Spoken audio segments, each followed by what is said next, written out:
Hello everyone, I'm Dr. Ridwan from Sultan Idris Education University. In this video, we will focus on decision-making in recruitment and selection, which is the stage where organizations evaluate information from multiple selection tools and decide which candidate to hire.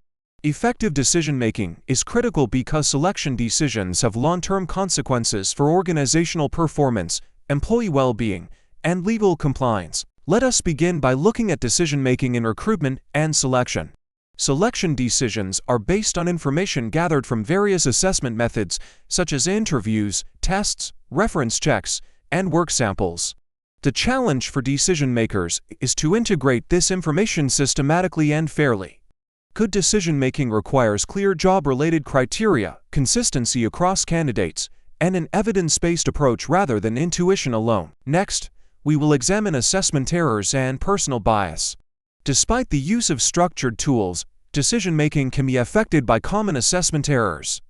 These include the halo effect, where one positive characteristic influences overall judgment, and the horn effect, where one negative impression dominates the evaluation. Other common biases include similarity bias, where decision-makers favor candidates who resemble themselves, and confirmation bias, where information that supports an initial impression is given more weight. Awareness of these errors, along with training and structured evaluation systems, helps reduce their impact. Now let us consider common decision-making models used in selection. One widely used approach is the clinical or intuitive model, where decision-makers rely on personal judgment and experience. While this approach may feel natural, it is more prone to bias and inconsistency. In contrast, the statistical or mechanical model uses standardized scoring, weighting, and algorithms to combine assessment results. Research consistently shows that statistical models produce more accurate and reliable selection decisions. Another approach is the combined model, which uses statistical methods as the primary basis for decisions, supported by professional judgment in specific circumstances.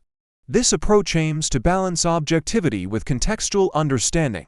Let us now discuss the importance of selection decisions. Hiring decisions affect organizational effectiveness, productivity, and culture. Poor decisions can lead to increased turnover, higher training costs, and reduced morale. Selection decisions also have legal and ethical implications.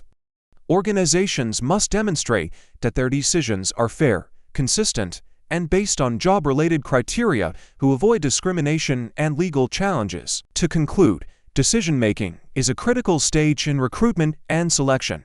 Effective decisions rely on structured processes, awareness of bias, and the appropriate use of decision-making models. By applying evidence-based approaches, organizations can improve the quality, fairness, and defensibility of their hiring decisions. Thank you for watching, and I look forward to continuing this discussion in our next session.